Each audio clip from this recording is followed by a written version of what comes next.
Voilà, belle cohérence, promesse tenue. Donc nous sommes le 4 mai, la loi sur le renseignement sera sûrement votée par l'Assemblée nationale. Donc demain, le 5 mai, c'était Pierre Rosanvallon.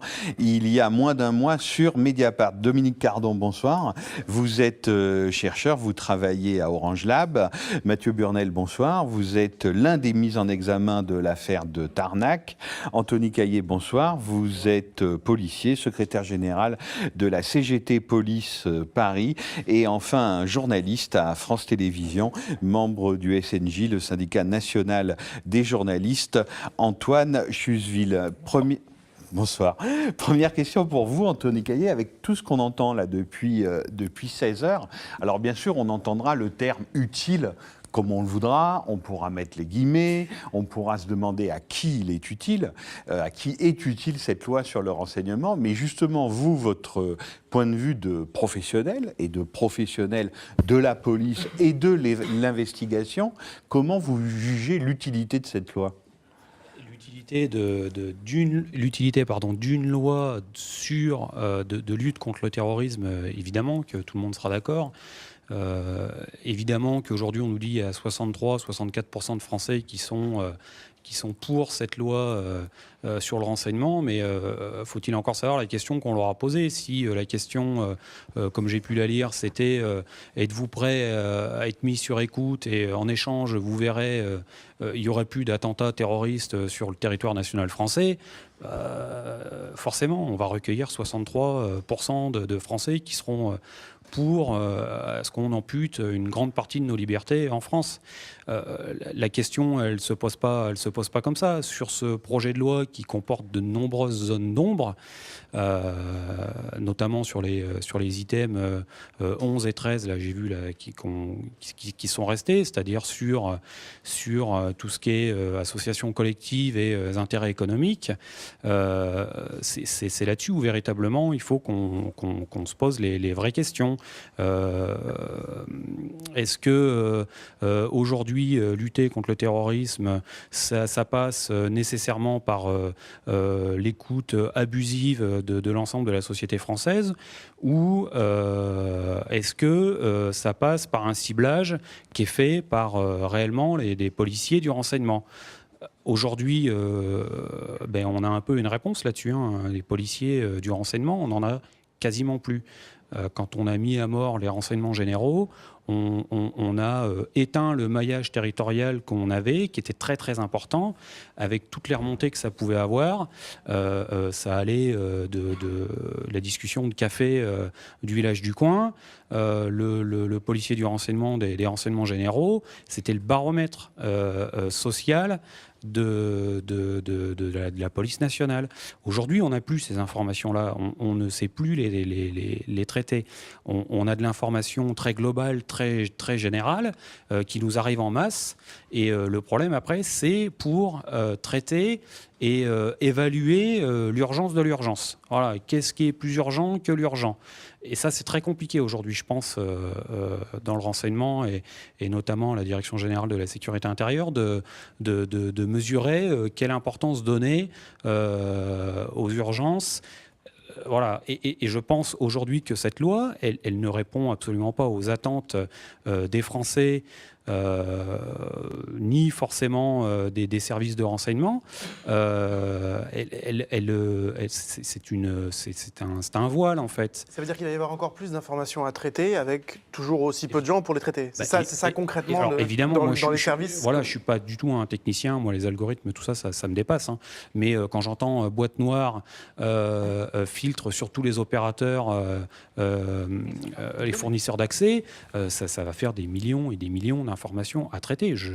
D'ailleurs, je ne sais déjà même pas physiquement comment on va pouvoir stocker toutes ces informations-là. Alors justement, question aux chercheurs, Dominique Cardon. Oui, je trouve que c'est une très bonne remarque, parce qu'évidemment, il faut s'opposer à la loi pour des principes, mais aussi peut-être faire un débat très rationnel sur l'efficacité. Et donc, ce que vous dites est très significatif. Et c'est vrai qu'il y a une question qui a été déjà soulevée, mais il faut vraiment insister là-dessus. C'est derrière ce mot algorithme, on cache une sorte de nébuleuse secrète et mystérieuse, alors qu'un algorithme, c'est une suite d'instructions informatiques. Ce qu'on entend dans l'idée d'une... Et alors là, il faut distinguer. Il y a soit une surveillance personnalisée avec des gens qui ont déjà été identifiés par les services, et les fameux 3000 qui pour lequel il n'y a pas assez de personnel pour faire le contrôle. Soit on fait de la surveillance massive en capturant toutes les données, et là, il faut se mettre à la place du chercheur ou des services qui vont devoir trouver des règles pour donner ces règles à l'ordinateur pour qu'il identifie des comportements déviants, troubles, et laissant présupposer, mais ce n'est qu'une estimation statistique avec un taux d'erreur énorme, que ce comportement est trouble, déviant et qui pourrait être suspecté de guider vers une présomption de comportement terroriste, ce qui fait beaucoup de si quand même dans une chaîne très compliquée. Alors pour le faire, les techniques aujourd'hui qui est très en vogue et qui est pleine de promesses et pleine de fantasmes. Beaucoup d'a priori surtout. Elle s'appelle le machine learning, les techniques d'apprentissage. Alors pour le dire très, très simplement et un peu bêtement, une technique d'apprentissage, c'est-à-dire que vous avez un échantillon on appelle étiqueté, c'est-à-dire il faudrait qu'on ait un échantillon de traces numériques de terroristes pour apprendre de cet échantillon étiqueté sur l'ensemble des échantillons qu'on pourra ensuite étiqueter comme étant potentiellement terroristes. Bon, on n'a pas cet échantillon, c'est complètement vain. Tous les gens qui sont un peu spécialistes du domaine savent que ça va générer des faux positifs, c'est-à-dire vous n'en aurez plus 3000, mais vous en aurez 100 000 en fait. 100 000 qui sont suspectés d'eux avec des estimations statistiques extrêmement faibles qui vont demander et mobiliser sans doute des gens pour la vérification, etc. Donc il y a quelque chose comme ça, quand on regarde le débat du point de vue des informaticiens ou des chercheurs en sciences sociales qui travaillent sur ces données, qui est un peu une sorte de bombe à brouillard dans lequel on se demande vraiment quelle est l'utilité de ce dispositif, si l'utilité est bien d'aller chercher ce qu'on nous dit être les terroristes, qui du coup laisse quand même ouvert un questionnement assez important sur l'idée que ça peut servir à plein d'autres choses, qu'aller précisément détecter des comportements terroristes dont on n'a pas de base de données d'apprentissage pour trouver des règles à donner aux algorithmes. Mathieu Burnel, en plus de créer beaucoup de prétendus ou faux terroristes, de quoi peut-on suspecter cette loi ? Alors, c'est pas du tout par ça que je voulais commencer, mais juste pour répondre là immédiatement sur l'efficacité de ces boîtes noires dont on ne connaît pas bien le contenu. Je pense que c'est mal. Je pense qu'il faut comprendre ce pan sur les boîtes noires comme en fait une réponse à l'utilisation de plus en plus massive d'un logiciel qui s'appelle Tor et globalement d'un opérateur qui s'appelle Tails, qui permettent en fait d'utiliser Internet en échappant relativement intégralement à la surveillance policière, dans la mesure où on le sait de par les rapports. C'est un fournisseur d'accès ou c'est un Non, logiciel? c'est pas un fournisseur d'accès. Il y a deux choses. Donc la première chose, Tor, en fait, c'est un petit logiciel qu'on installe et qui permet en fait d'anonymiser sa connexion à Internet. Et ensuite, Tails, ça, c'est un truc qu'on met sur une clé USB, on la branche sur son ordinateur, ça va pas sur le disque dur de son ordinateur, ça fait que si on a par exemple un mouchard dessus, la police peut rien voir, et ensuite qui automatiquement va crypter la connexion, la faire passer par 50 000 nœuds, qui fait que la police en fait peut rien y faire.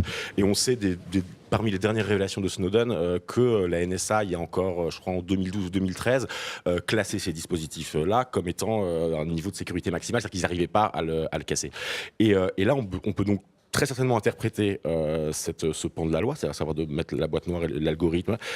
En fait, c'est très certainement la première offensive contre Tor, qui donc est utilisée par Snowden et puis par des tas de gens comme nous, par exemple, et qui nous garde de beaucoup d'ennuis, j'imagine, avec la police. Et en fait, c'est certainement la première offensive contre cette technique-là de contre-surveillance. Et donc, à partir de là, ce que ça va mettre en place, c'est pas un truc où il va y avoir des milliards de données à traiter ou non, c'est que d'un seul coup, ça va permettre de distinguer les gens qui ont une utilisation conforme et normée de l'Internet, qu'on laisse évidemment absolument libre d'accès à tous les Google, à tout l'aspect commercial, qui est évidemment une part gigantesque de la collection de données et de sa gouvernementalisation, on pourrait dire. Et en même temps, être capable de voir qui sont les personnes qui n'utilisent pas Internet correctement. Et là, d'un seul coup, le spectre se réduit de manière drastique. Et donc, évidemment que par rapport à ça, la seule chose à faire, c'est... alors là, il y a un certain nombre de techniciens d'Internet qui se penchent très sérieusement sur la question de ce que ça va provoquer, parce que pour l'instant, la boîte noire, on ne sait pas trop ce qu'il y a dedans. Mais évidemment qu'il y aura des techniques pour contrecarrer cette boîte noire, et évidemment que c'est ça qu'il faut propager, c'est l'opacité sur Internet, dans la mesure où... Mais donc, selon vous, c'est d'abord une technique de repérage, en fait. C'est-à-dire qu'on repère ceux qui échappent déjà aux mailles du filet. Je pense qu'il faut comprendre toujours sur l'antiterrorisme, c'est que ça... De prime abord, on a toujours l'impression que ça vise les terroristes ou terroristes présumés, ou du moins les personnes qu'on affilie à... En réalité, c'est ce qu'on a dit depuis le début quand on a été arrêté, c'est que l'affaire de Tarmac, par exemple, nous visait, nous, beaucoup moins que la population française de manière générale. C'est-à-dire que l'antiterrorisme, c'est un paradigme de gouvernement, c'est une modalité, c'est une manière de gouverner, et voilà, qui est à la mode, et qui évidemment ne va pas cesser de l'être. Et donc, on ne peut pas distinguer ce que l'antiterrorisme... Le but, quand on désigne l'ennemi, quand souverainement on désigne qui est l'ennemi intérieur, qui est qui n'est pas, qui ressort on va dire, de l'espèce de maillage global de la société, c'est toujours pour produire la population, pour produire la société. C'est-à-dire qu'en nommant son extérieur, on produit par contraste ce que serait le bon citoyen qui, lui, n'a pas de problème. Et donc, il n'y a pas à choisir entre ce sur quoi s'applique l'antiterrorisme, c'est une modalité de gouvernement, une modalité policière de gouvernement. Peut-être juste là-dessus, peut-être après vous pourrez nous dire ce que vous pensez de cette loi, ce par quoi vous vouliez commencer, mais vous êtes d'accord sur l'idée que la prochaine étape, c'est le verrouillage d'Internet, un peu la domestication d'Internet et justement cette sélection entre ceux qui ont un usage, on va dire, ouvert et c'est vrai commercial d'Internet et ceux qui justement tentent de se protéger? C'est-à-dire qu'il faut vraiment faire une distinction, parce que je suis évidemment d'accord avec ce qui vient d'être dit, mais on distingue là deux types de surveillance. Une surveillance qui est ciblée et qui effectivement travaille à désigner son ennemi intérieur. Ça, c'est très très clair. Et c'est un jeu qui est entretenu depuis très longtemps et qui est constitutif des nouvelles formes de la relation de la gouvernementalité de l'État. Et puis, ce qui semble apparaître des boîtes noires, parce que je ne suis pas sûr que la boîte noire fasse quelque chose pour tort, il y a beaucoup d'autres techniques plus... Là, ce que nous dit la boîte noire, mais ce qu'on en comprend, parce que qu'est-ce qu'on en sait, et manifestement pas grand-chose, et je ne suis pas sûr que les législateurs qui ont mis les articles savent encore très bien, c'est-à-dire qu'ils préemptent quelque chose pour pouvoir ensuite imaginer le faire. On a plutôt l'idée d'une sorte de surveillance massive sur les usagers ordinaires de l'Internet, ce qui fait que le travail de désignation de l'ennemi devient là l'ensemble de la population et pas ceux que l'État s'est désigné, l'État policier s'était désigné comme ses ennemis. Bon, on ne sait pas trop. Je pense qu'en fait, les deux usages sont potentiellement présents, ce qui crée le risque. Ce qui crée le risque, c'est vraiment qu'on soit dans une situation aussi floue et qu'il y ait une telle indétermination des motifs de l'écoute possible et de la surveillance possible qu'elle rend possible la surveillance des usagers commerciaux, comme vous dites, des usagers ordinaires en fait de l'Internet, et puis des usagers un petit peu cryptés, un petit peu spécialisés, qui du coup sont quand même beaucoup plus difficiles à attraper dans les techniques qui sont mises en place, avec évidemment le risque pour les États. Et là, si on se place du point de vue des États, le risque effectivement qu'on va vers un cryptage beaucoup plus fort. Des pratiques, ce qui est quand même ce qu'il faudrait recommander aujourd'hui avec la situation qui nous arrive. Et que du coup, des techniques simples de capture massive soient beaucoup plus difficiles à mettre en place. Et pour les citoyens, quelle serait la conséquence ? Parce que c'est plus compliqué pour les États, mais ça veut donc dire que les citoyens se retrouvent littéralement sous surveillance. Ils sont sous surveillance, mais moi je veux dire là en sociologue, qui est plutôt la chose qui est très centrale, c'est que le simple fait de se savoir potentiellement, dans un flou complet, écouter, modifie la pratique.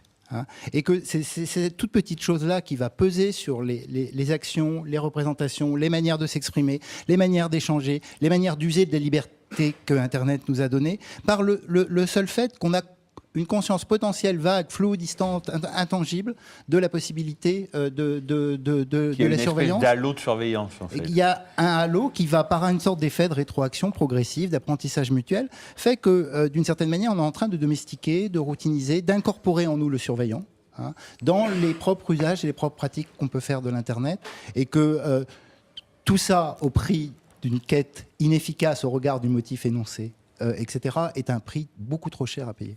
Antoine Chusville, vous êtes d'accord avec cette analyse de dire que ça va aussi modifier nos comportements, qu'on le veuille ou non ? Hélas, et visiblement plutôt pas dans le bon sens. Donc moi je représente le syndicat national des journalistes. Alors les journalistes se sont fortement mobilisés contre ce projet de loi. On est hébergé ici dans une rédaction, celle de Mediapart, mais l'ensemble de la profession est présent dans les appels unitaires, dans les rassemblements contre les projets de loi depuis plusieurs semaines. Parce que cette profession, les journalistes, ils sont inquiets de cette loi qui risque d'être votée demain, inquiets parce que ça va permettre malgré tout de surveiller nos concitoyens et en particulier ceux qui peuvent effectuer des révélations dérangeantes pour l'État. Ça a été dit plusieurs fois au cours de la soirée, mais ce n'est pas une loi qui vise uniquement les projets terroristes. C'est aussi une loi qui protège les intérêts essentiels de l'État, les intérêts économiques, les intérêts scientifiques, les intérêts industriels. Là, c'est une question d'interprétation. Est-ce que les révélations de certains journalistes ne vont pas représenter une menace pour ces intérêts-là ? On sait que des journalistes ont été écoutés par les gouvernements français et pas uniquement dans des dictatures. Hein. Il y a un journaliste qui travaille chez vous qui a été écouté dans les années 80-90, c'est Edwy Plenel. Voilà, il y a eu un procès d'ailleurs sur les écoutes de l'Élysée. D'autres sont surveillés.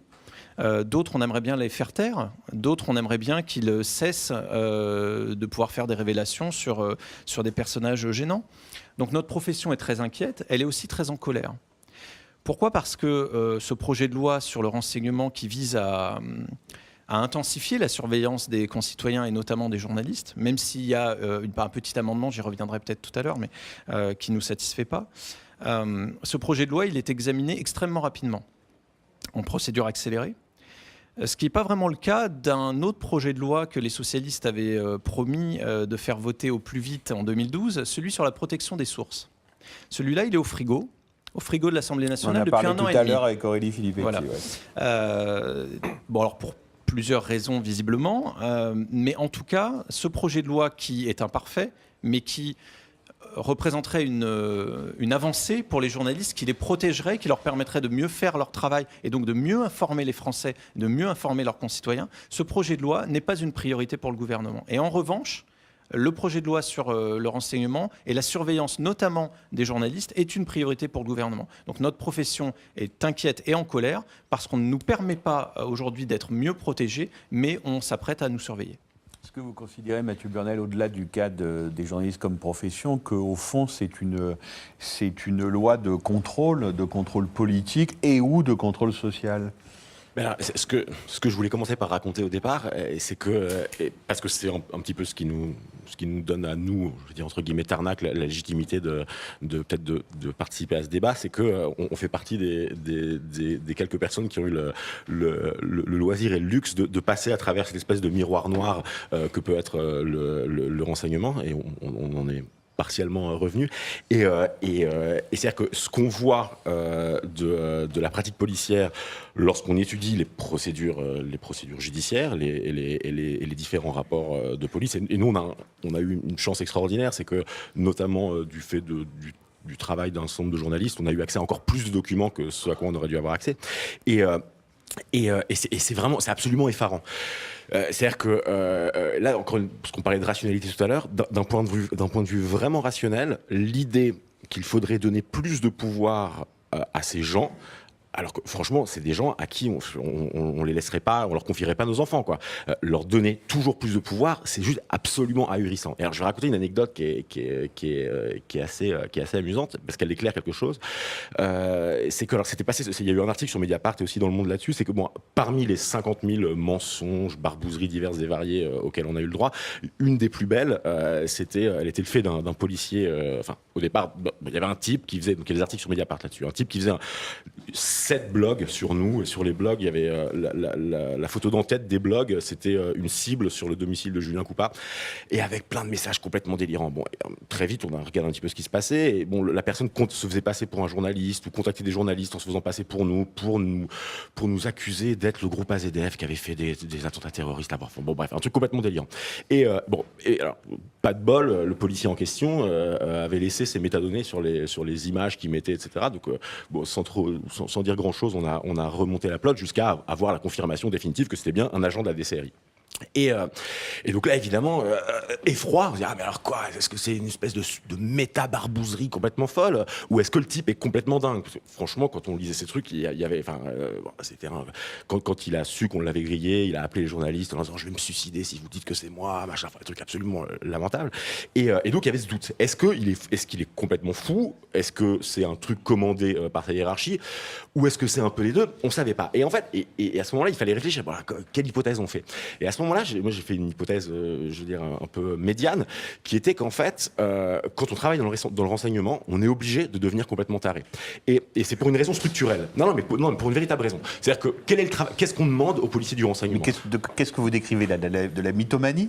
Ah oui, faut lire vos articles. J'ai pas lu celui-là, s'appelle peut-être L'espion qui Mathieu. bloguait, vous lirez, vous allez voir, c'est affligeant. Mais après, nos PV les PV d'affaires de Tarnac sont remplis d'un nombre de mensonges. Un enfant de 7 ans lirait les trucs, serait là, bah non, les gars, ils mentent, quoi. Bon, mais là où je veux en venir, c'est pourquoi est-ce que la police et la police, le renseignement est forcément absolument paranoïaque. Qu'est-ce qu'on demande à ces gens à qui on ne confierait pas nos enfants? On leur demande d'avoir un pied dans le réel et un pied dans l'anticipation. C'est-à-dire qu'on leur demande d'être paranoïaque. Leur travail, c'est d'être paranoïaque, c'est de prévenir. L'antiterrorisme, ce n'est rien d'autre que prévenir la menace.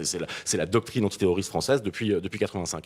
Et donc, à partir de là, c'est des gens on les paye pour imaginer des choses. Et donc, forcément que les trois quarts deviennent complètement cinglés. Et évidemment qu'une fois qu'ils ont mis le doigt dans l'engrenage, qu'ils ont commencé quelque chose et qu'ils ont une pression hiérarchique diverse et variée, ils ne peuvent que continuer en gros, à faire des espèces de petites manipulations. Et donc, je pense que la conclusion de ça, c'est que ce qu'il faut bien sentir, c'est que le renseignement, une police de renseignement ne peut jamais être autre chose que une institution paranoïaque dont le but va toujours être de s'auto-justifier et d'auto-justifier son existence et politique, paranoïaque et politique. Et donc il n'y a pas de police de renseignement qui ne soit une police politique. Ça, c'est absolument évident. Et donc, la question de cette loi, qui, dans le fond, n'est que la continuation des lois précédentes, c'est quel est le pouvoir qu'on laisse à la police. Et c'est ça la question centrale.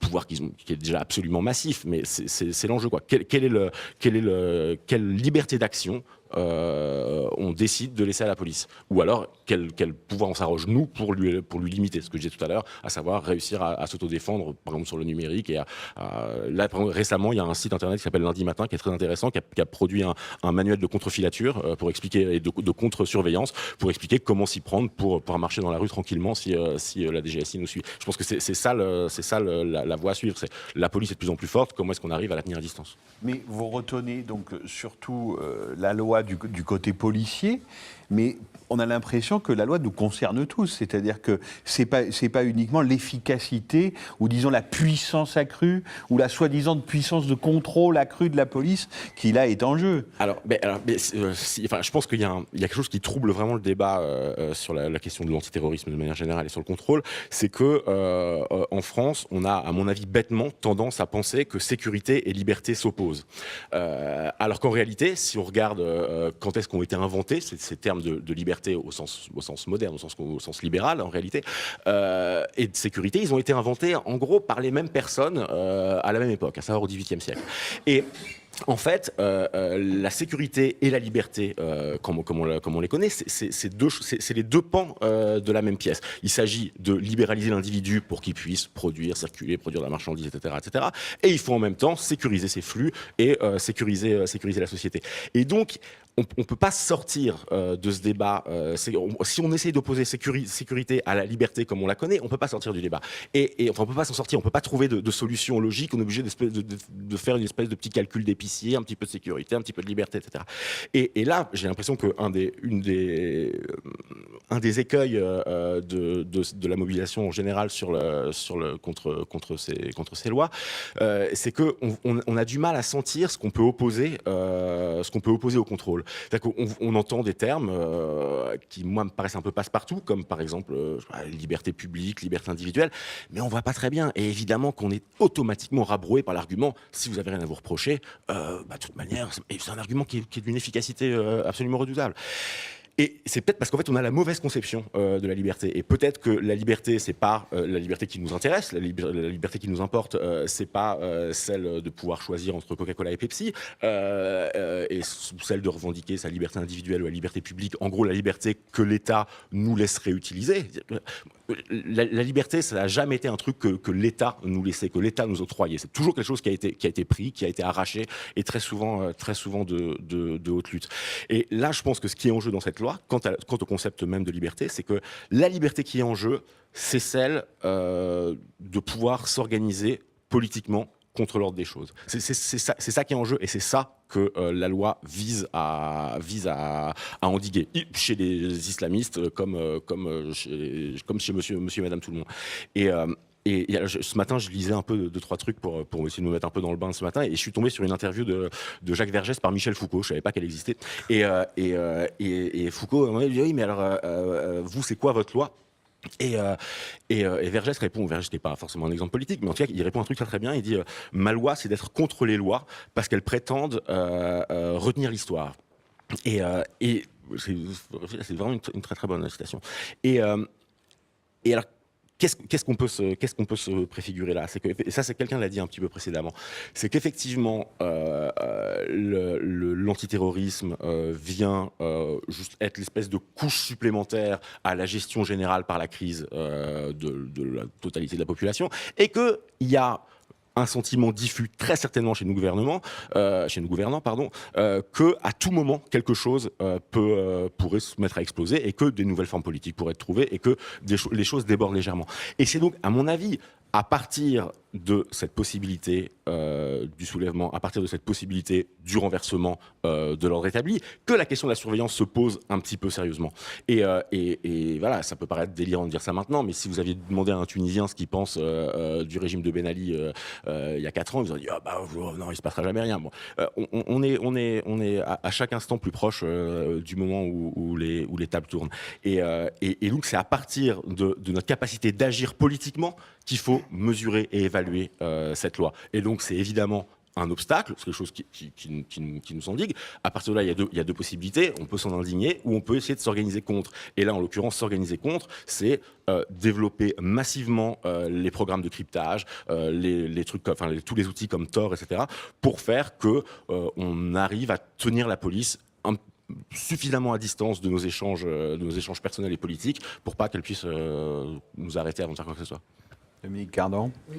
C'était pour revenir sur parce que je crois que c'est très important cette histoire de l'arbitrage, mais entre vie privée et sécurité. Et je voudrais mettre un petit argument sociologique un peu abstrait, mais qui est de dire que ce qui se joue là avec le numérique depuis quelques années, c'est une sorte d'ébranlement de nos définitions un peu traditionnelles de la vie privée, qui était de la définir comme un bien un peu commun et collectif.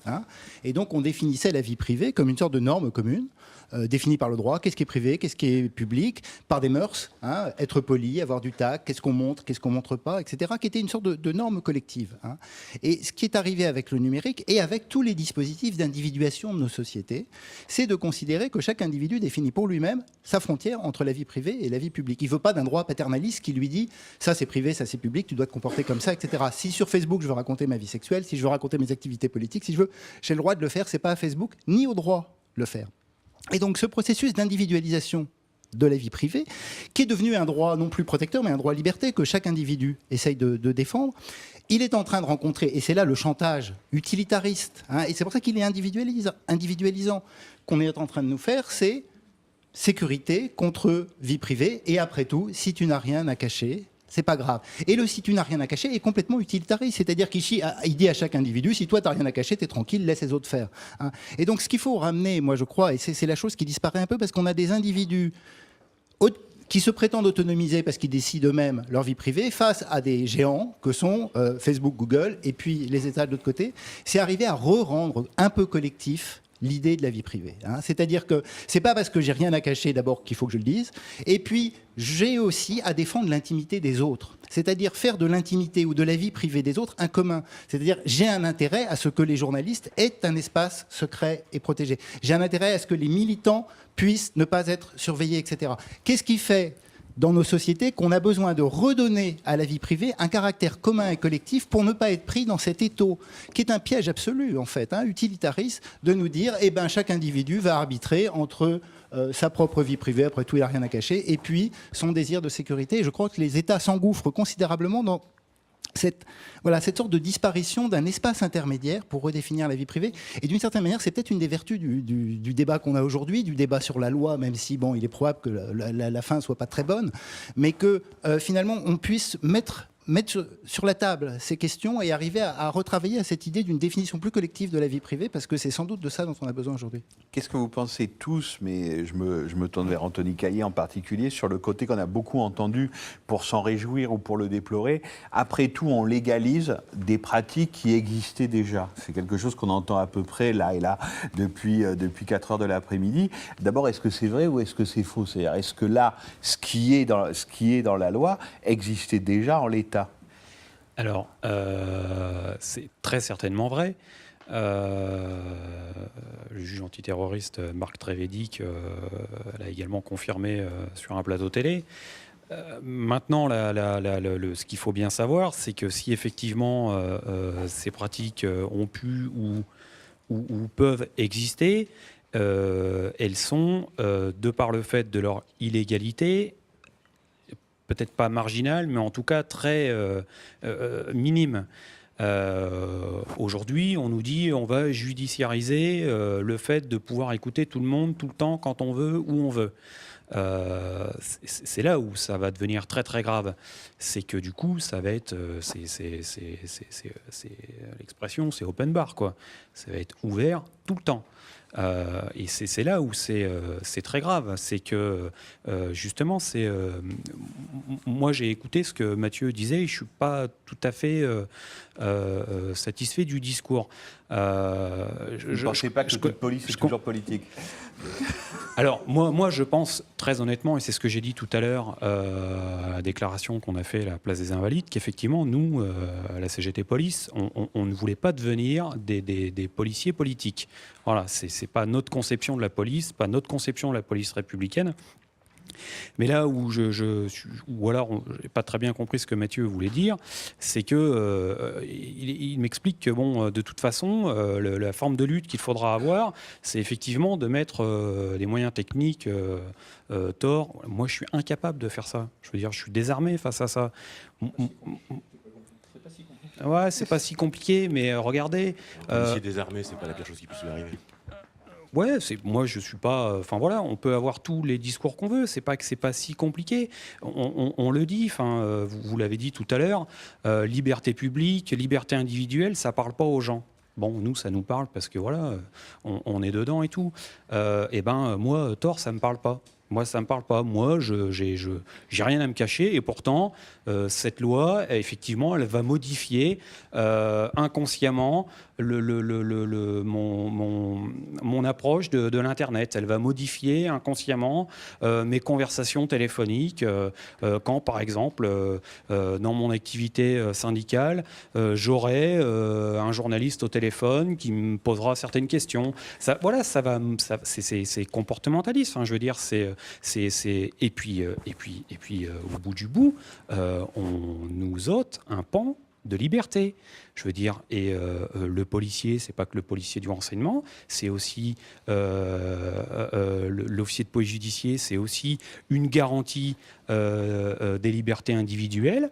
Et là, on l'a pu, cette garantie, puisque ce que nous dit notre Constitution, c'est que le juge judiciaire doit être présent dans tous les actes d'enquête. Voilà. Or là, il l'est absolument pas. Il est complètement en dehors de ce projet de loi. Ce qui fait que si lui est en dehors de ce projet de loi, le policier qui fait de la police judiciaire l'est aussi, et que du coup, on met à mal aujourd'hui la liberté qu'on a. C'est pas que la liberté et la sécurité doivent s'opposer. On est dans un état de droit. C'est pas un État-nation, c'est pas un État policier, on est dans un État de droit. Et donc, dans un État de droit, c'est la liberté qui prévaut. Ensuite, on y met un millefeuille successif de lois parce qu'on a besoin de sécuriser les choses et on s'aperçoit au fil des temps, et voilà, et ça c'est du droit positif, c'est-à-dire qu'on crée du droit parce qu'on s'est aperçu à un temps X qu'il s'était passé une chose et qu'on ne pouvait pas laisser ça en état, et donc on crée du droit là-dessus. Mais le fondement de notre société, c'est quand même la liberté. Je veux dire, des gens se sont battus pour ça, et c'est ce qu'on fait aujourd'hui. Et je pense qu'aujourd'hui, le gouvernement va enfoncer un coin très très important dans cette liberté, et que si on laisse passer ça, si les députés aujourd'hui demain votent cette loi en l'état, ça va mettre à mal la liberté d'aller et venir de chacun. Et c'est ça qui est très grave dans cette loi aujourd'hui. C'est ça qui est très grave. Mathieu Burnel, Antoine Jusville. Ouais, je voulais juste réagir sur ce que tu disais. Tor, ça me parle pas. Faut être honnête. C'est pas un logiciel qui est massivement utilisé aujourd'hui en France, mais on va peut-être devoir s'y mettre. Juste une anecdote. Ça se discute. Si j'ai bien compris, si je l'utilise, je me rends suspect. Oui, mais c'est une des craintes par rapport à la loi. Ouais. Mais c'est aussi une forme de défense. Je vais juste vous raconter, il y a eu une rencontre il y a 8 mois à Londres entre des journalistes du monde entier sur la cybersécurité et sur l'adaptation que les rédactions vont devoir faire, mais c'est aussi valable pour plein d'autres métiers, c'est aussi valable pour l'ensemble du mouvement social. Le discours d'introduction, c'était Edward Snowden, par visioconférence, puisqu'il est en Russie. Je ne sais pas si vous avez vu d'ailleurs le film documentaire de Laura Poitras, Citizen4, mais dans lequel il donne plein de petits conseils aux journalistes qui sont ses interlocuteurs, dont Glenn Greenwald, pour se protéger. Et le mot qui est revenu le plus souvent, c'est il va falloir qu'on s'y mette pour se protéger des logiciels de cryptage, effectivement, se mettre à tort, travailler différemment avec nos téléphones, etc. etc. C'est valable pour plein de professions et c'est bien, si on cherche à se protéger, qu'on est attaqué, qu'on est menacé par ces intrusions. Donc là-dessus, je rejoins... Et que nos sources sont potentiellement et menacées. que nos C'est surtout sources, bien ça qui est sûr, important. nos sources comme Snowden, qui est une des sources les plus connues ces dernières années, puisque voilà, il a révélé le fonctionnement de la NSA à des journalistes et ensuite c'est devenu un personnage très connu. Mais c'est pour protéger ce type d'individus, pour protéger ce type de révélations que nous, comme d'autres professions, on va devoir se mettre à travailler avec ces logiciels. Et juste une dernière anecdote, petite info. Donc la plus grosse rédaction de France, c'est France Télévisions, c'est celle dans laquelle je travaille. On est entre 2500 et 3000 journalistes. Demain, on a une réunion, c'est une réunion annuelle sur nos pratiques professionnelles avec l'ensemble des directeurs des rédactions et des représentants de tous les syndicats. Demain, nous, le SNJ, on va poser une question à la direction très simple. Si le projet de loi sur le renseignement est voté, quel stage de cybersécurité, quel logiciel vous allez déployer dans toutes les rédactions de France Télévisions pour qu'on puisse continuer à travailler sereinement et pour qu'on puisse être protégé? Une dernière chose que je voulais dire et qui me paraît importante, et je ne crois pas que ça a été dit précédemment, mais je n'ai pas écouté tout le monde, enfin même très peu. Et là, je pense qu'il y a un truc qu'il faut absolument prendre en compte, c'est que la totalité des dispositifs techniques de police qui ont été mis en place à un moment donné dans l'histoire de la police au prétexte, par exemple, de poursuivre les pédophiles, comme pour l'ADN, selon l'adage bien connu, qui vole un œuf, viole un bœuf, maintenant un voleur de mobilette doit donner son ADN. Les gardes à vue antiterroristes qui devaient spécialement durer 96 heures, évidemment que maintenant elles rentrent dans la criminalité organisée, ce qui recouvre à peu près tous les vendeurs de shit qui le font à deux. Bref, en somme, on sait que, imaginez une seule seconde qu'il n'y aurait pas de porosité entre la législation spéciale qu'est l'antiterrorisme et le droit commun de tous les jours, en gros les voleurs de mobylettes et les infractions routières, c'est vraiment se mettre le doigt dans l'œil. C'est-à-dire que là je comprends bien que le monsieur qui est policier là en ce moment est inquiet pour ses droits, mais ce dont je suis prêt à mettre un billet sur la table pour dire que dans 5 ans, il sera en mesure d'utiliser pour pourchasser des voleurs de mobylettes les informations qui sont récoltées par l'antiterrorisme. Et c'est déjà le cas d'ailleurs, parce que je ne sais pas si vous vous souvenez, il y a eu un long article dans Le Monde il y a un an qui parlait des armoires au fin fond de la DGSE. Ça a évidemment servi par exemple pour des gens comme nous, mais il disait clairement que c'était utilisé par n'importe quel policier judiciaire. Et donc, évidemment que ce qui est mis en place là sera appliqué et se diffusera à la totalité du droit dans les 2 ans, 5 ans, 10 ans, ça dépendra un petit peu de l'évolution de la situation. Et donc, il ne faut absolument pas penser que l'état d'exception, ça serait l'exception. L'état d'exception, c'est toujours le cœur de l'ordre régnant. Et donc, ce qui se passe là, c'est ce qui va se diffuser massivement dans les forces de police, de manière générale. Anthony Caillé, réponse et dernier mot. Non, mais c'est pas, moi, je suis pas inquiet pour dans 4 ou 5 ans. Je suis inquiet tout de suite. Les violences collectives, l'item 11, je crois, on ne sait pas ce que c'est. C'est complètement flou. C'est quoi les violences collectives? Le rassemblement qu'on a fait ce soir, justement, pour essayer de montrer... C'est l'article 11 de la loi, c'est ça? Ouais. Voilà, c'est un fourre-tout. On y met ce qu'on veut dedans. Est-ce que demain, voilà, le dirigeant du SNJ qui ira dans sa rédaction en disant il faut qu'on se réunisse pour discuter du dispositif Tor, ben voilà, hop. Est-ce que ça ne participe pas à une violence collective, ça? C'est pas dans 5 ans, hein, et là, il n'y a pas de porosité. Hein. Le texte qui est fait aujourd'hui, il est très clair. Hein. Il va dans ce sens. Hein. Sur les intérêts économiques, c'est la même chose. Je veux dire, les syndicalistes, les représentants du personnel qui sont élus dans les comités d'entreprise, qui sont contre, je ne sais pas moi, un plan économique dans une grande société française type EDF, Air France, est-ce que justement ils ne rentrent pas du coup dans les gens qui seraient visés par les intérêts économiques de ces grandes entreprises? Le terrorisme, il est où là-dedans? Enfin, moi, il faut qu'on m'explique. Je suis fonctionnaire de police, je suis très procédurier, j'aime que les choses soient carrées. Je veux qu'on me donne une définition précise de ce qu'est les violences collectives et de ce qu'est un intérêt général économique. Voilà. Merci beaucoup à tous les quatre. On posera votre question à nos 4 derniers invités. Pour le temps qui se met en place, il est 21h25. On va écouter Olivier Besancenot, porte-parole du NPA. Il était tout à l'heure aux Invalides à la manifestation. Et Amélie Poinceau a ramené 3 ou 4 minutes de ses propos. Olivier Besancenot. Olivier Besancenot, donc